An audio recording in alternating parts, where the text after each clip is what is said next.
I first started running Google Ads 8 years ago as a broke college student trying to get leads for my own DJ business. I'll never forget the feeling of getting my first lead and turning that into $600 cash for a kid's Halloween party that I DJ'd for 4 hours of work. It was life-changing, and ever since that moment, I have been hooked on ads, and my passion and obsession has just grown since then. Fast forward to today, we manage over $2 million a month in Google ad spend for B2B SaaS brands inside of our ad agency. And throughout that journey from, spending $10 a day as a broke college kid to fast forward now managing over $1 million a month in ad spend, I've learned a lot about what works with Google Ads, what doesn't work. And I really wanted to create today's video just to impart some hard truths and lessons upon you so that hopefully it saves you a lot of time, headache, stress, and ultimately makes your journey to profitability with Google Ads that much easier and enjoyable for you. If you're new to the channel, I'm Silvio Perez. I'm the founder of AdConversion. We teach 9,000 plus B2B marketers how to master ads, and we manage over $40 million a year in ad spend for top B2B SaaS brands. My first lesson for you is you bid on keywords, but you pay for search terms. I can't tell you how often people mistake this. So for example, I might be bidding on the keyword Google Ads courses or CRM platform or whatever that might be. But just because I'm bidding on that keyword doesn't mean that's what I'm actually paying for when somebody actually goes to Google, they search and my ad appears and they click on my ad. So do not distinguish and make that mistake that keywords are the same things as search terms. They're not. You bid on keywords, but you ultimately pay for the search term. So it's super important that you quality check your search term report on a weekly basis and you're adding in negative keywords based on what you see so that you can get that report as close to perfect as possible. Of course, the looser you're targeting, the harder it's going to take and the more frequency you might need to be looking at that report. But generally speaking, the search terms report is how you audit the traffic quality that you're buying from your Google Ad campaigns. The second lesson is that positive keywords give you visibility and negative keywords give you focus.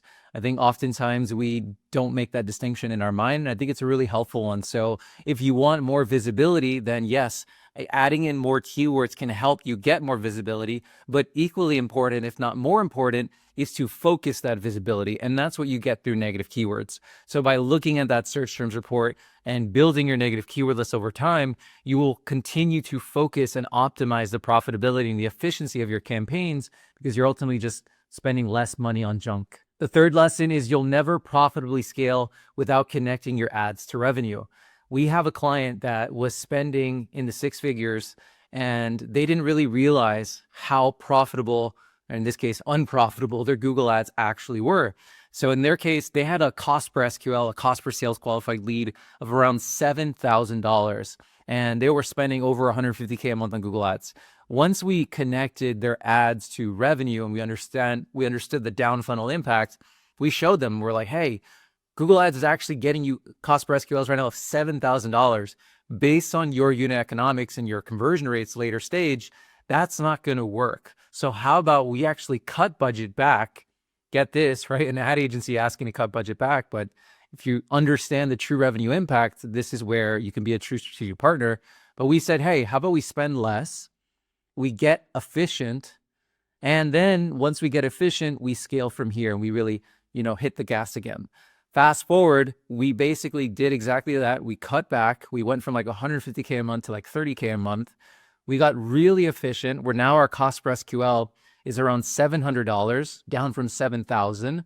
And now we're starting to scale up again, but safely and doing it in the right way where we're not being wasteful.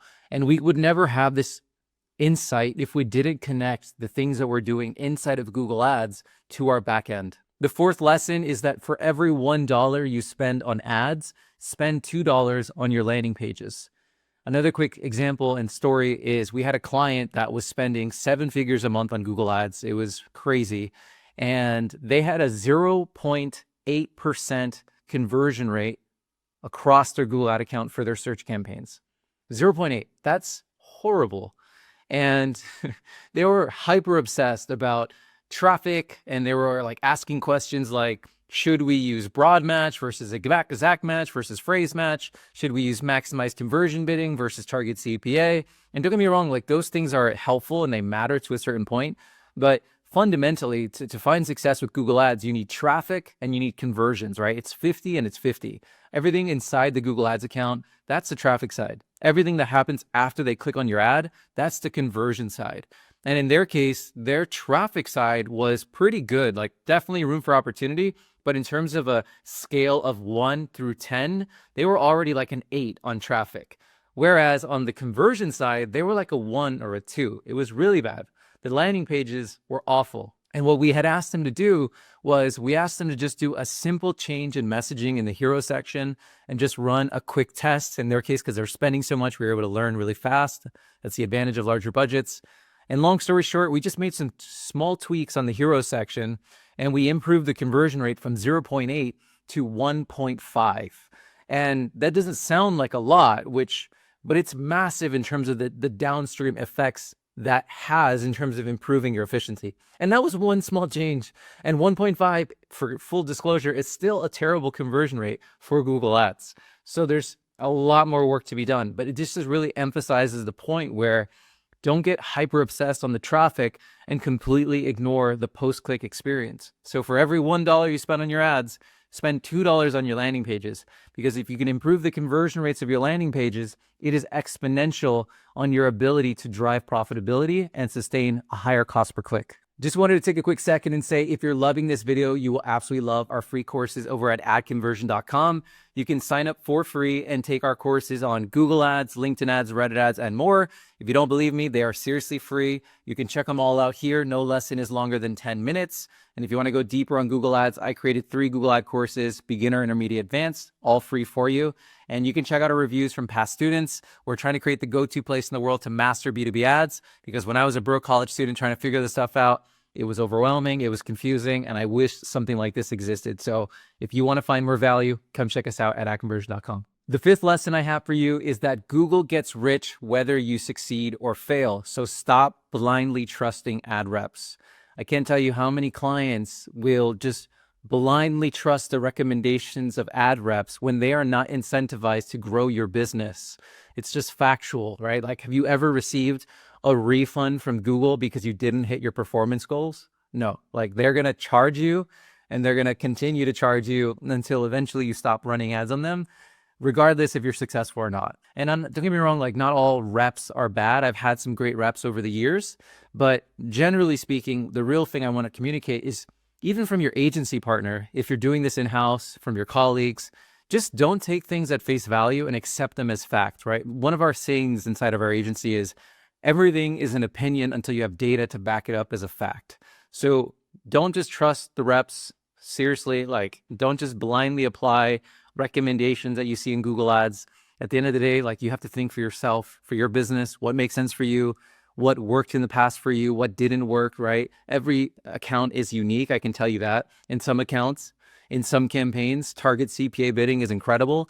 And then vice versa in other ones, it sucks. So it's like everything needs to be personalized based on the context. So don't just blindly accept what reps tell you, or anyone for that matter. The 6th lesson is that ROAS and volume are inversely related. I don't think folks really realize this. If you're asking for efficiency, but you're also asking for volume, understand that those things are diametrically opposed, right? As you get more efficient, it is the process of cutting things. As you drive volume, it's the process of adding things. So if I want to get more efficient, that means I need to do more with less. If I want to drive more volume, that means I need to drive more, I need to do more versus doing less. They are diametrically opposed. So if your real goal is ROAS, just know that it's going to come at a cost of volume. Whereas if your only goal is volume, it's going to come at a cost of ROAS. Dichotomies on any extreme are usually bad. So you want to find the nice in between. So for example, if you have a 16x ROAS, but you're only driving 3 sales a month, then it probably doesn't make a lot of sense to sustain a 16x ROAS, right? I much rather have a 3x ROAS, but I drive 160 sales a month, right? And for you, you have to ask yourself, what's the cost per opportunity? What's the pipe to spend, right, in a B2B context that I'm willing to sustain? And that level of efficiency so that I can balance to the best of my ability volume with efficiency of ROAS. But whenever we hear from folks, like this happens all the time where and I get it, like we want to eat our cake and have it too, but just know like at the end of the day, it is math, right? And like we have to come down to reality of what is possible and are we fighting a winnable fight? So just know that if you do want to focus on efficiency, it's at the expense of volume. So I highly recommend that you try to find a nice in between and then you really optimize from there. Generally speaking, for most B2B ad programs, we recommend a 3 to 5x pipe to spend or a 3 to 5x ROAS, but on the pipeline side for B2B, that's quite healthy because it gives you that flexibility of not destroying your volume in the process, but also being efficient with your ad spend. The seventh lesson is over-optimizing is just as bad as under-optimizing. I cannot tell you how many accounts I see killed because you're just doing too much and you're applying too many changes at the same time. You have to give things time so that it can learn, it can test, it can settle in. And depending on the platform, some platforms are more sensitive than others. So for example, like Meta ads is extremely sensitive. Just making budget changes large enough can really throw off the performance of a campaign. Thankfully, Google is a bit more stable, but even Google needs time to learn and adjust. So just know that, you have to remember that things take time. So if, for example, like we had one client where if they didn't get a certain amount of leads every day, they would freak out. And it was not a great experience. And we had to educate them where we said, hey, there are fluctuations, right? Like day to day is too micro of a period to look at. Same thing with week over week. Really, week over week is a pulse check. Is there anything broken, anything massively wrong here? Month over month, however, is a much better time frame because it gives us a large enough data sample to look over and then understand the trends and then make the necessary adjustments. So just understand that over optimizing is bad just as under optimizing is bad. And I think folks usually don't think about the over optimizing piece enough and they just think about the under optimizing piece. The eighth lesson is that great intentions can lead to disaster, which ties very well with my last point, which is you really want to be mindful about the changes you make in your account. I actually learned this lesson the hard way. One of my first real paid media jobs outside of college, I was running ads for this massive fitness chain in the US, and I was dramatically inexperienced for this position. I don't know how I landed it, but I did. And long story short, they gave me a target CPA of $350. And they gave me like $600K a month in ad spend. Black Friday was coming up, which is like peak season in January for fitness and the health and fitness space. And I went into that so motivated, so excited. I saw their Google ad account and I was like, man, this is a shit show. I'm going to just go ahead and apply all of these changes all at once and just, put this account in the right place. Fast forward a few weeks, I make all these changes. And, after making all these changes, that first week, the CPA was as low as it's ever been in company history. I remember my manager coming to me and saying, Silvio, wow, I can't believe you got the CPA this low. This is incredible. And then, lo and behold, we had a few bad days turned into a few bad weeks. Fast forward, the CPA was out of control. It got so bad, it got to the point where I'll never forget the head of sales walked into my manager's office. This was in office back in, at the time. And my manager's office was like in front of me and I was like sitting in this cubicle and my manager and like the head of sales are talking. And I just see the head of sales storm into my manager's office like, where are the leads? It was awful. Long story short, like that, I called that position my master's degree because I learned everything not to do during that experience. And one of the things that I learned from that experience is that great intentions can lead to disaster. I had the best of intentions. I truly meant well, but I bombed that account. I destroyed it. I blew it up. And that is because, again, great intentions can lead to disaster. So my big takeaway from that, to save you a lot of pain and suffering, is you want to always think about mitigating your downside. I always say the best advertisers think like investors and they execute like scientists. Investors think of upsides and downside. The same is true for you as a Google advertiser. You are investing this money on the behalf of your client or on the behalf of your company, depending on where you work, and you want to think like an investor. So this is why I really want you to test carefully and think about how can I prove or disprove my hypothesis with the minimum downside. So for example, maybe you're really excited about switching your bid strategy and you're like, you know what? I've heard really good things about target CPA and I want to try it for myself. Instead of you rushing to apply it to your most profitable campaign, your best campaign that's performing at the highest levels, Instead, maybe take some of your lower performing campaigns, run the bid strategy test there. If it works, now you can consider doing it to the main campaign. You want to, again, mitigate your downside. I'll give you another example of this. I had a client that was over investing in branded search. And generally speaking, branded search is not worth it. Like, it doesn't drive net new business. They were very adamant that it was driving net new business. So what we said was, okay, let's run an incrementality test. So we're going to pause branded search in a specific country that's not as high priority. And we're going to take a note of our pre and post performance. And we're going to see, do we have less net new conversions, in their case, trials, they're product led, with pausing branded search in that country? And in their case, they were actually the exception. They had less net new trials. So branded search was actually driving a net new impact, which was surprising.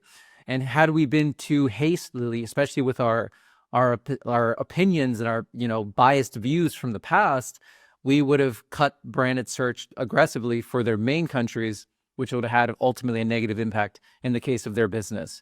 So just remember, great intentions can lead to disaster. Test carefully and mitigate your downside. Lesson number 9 is to follow a checklist. Back in the day, I used to do white label Google Ads management, and I would basically just freelance behind the scenes. I was like the guy in the shadows, just managing as many Google Ad accounts possible for agencies. So I just needed to get as much learnings. And ultimately, at that point in my life, that's actually after I had that experience with that fitness chain. And basically, I got unofficially fired. When you leave before you get fired, that's basically what happened. And I was like, man, I got to make money, and I have to make money fast. So I started just doing white label work for ad agencies, and I started freelancing for them. And I basically got paid based on the amount of accounts that I managed and the ad spend that I managed. So I remember in the beginning, I was really struggling with just managing 5-6 clients. And the thing that really 4x'd my ability to take on more accounts was just creating an optimization checklist. And if you actually want our optimization checklist, I give it away in Google Ads 102 course. And basically the same checklist I talk about in that course is what I used. And it just, because the problem is like when you don't have a checklist, I'm sure you can relate. You go into your Google Ad account and then you just start clicking on different things. And before you know it, you look up, it's an hour later and you're like, man, I didn't accomplish anything. And the cool thing about the checklist is it keeps you disciplined and it keeps you focused. And that is where it was a game changer. So everyone in our agency has checklists. And then we've taken it a step further now with Sammy, where we're also automating those actions as well. But having a checklist is really important. Lesson number 10 is to work smarter, not harder, which really speaks to my previous points. But adding on to that, you really want to think, how can I work smarter in this account, not harder? So for example, like campaign structures. Is it really worth it for you to create that many campaigns and create that much segmentation? Or is it better off to have fewer campaigns, more consolidated campaigns that create less campaign overhead or operation overhead, and you can get the same result, if not better? So consolidating is really powerful, right? Or really thinking about, okay, do I really need all of these keywords? Or what are the most vital keyword signals that I can focus on and then scale? And then finally is using automation, right? Do I need to manually check if my ads have spent more than X without generating a lead? No, you can use tools like Sammy, and you can set up automated workflows to notify you in Slack so that they can take the action on your behalf, or just notify you so that you can take that final approval. So working smarter, not harder, is essential if you really want to scale your capacity as a Google advertiser. Hope this video is valuable. Be sure to give this video a thumbs up. It really helps us grow our reach as a small channel, and subscribe so you can be notified of future videos. When you're ready, come check us out over at AdConversion.com and join our community of 9,000 plus B2B marketers mastering ads with our free courses. Thanks so much. See you in the next one.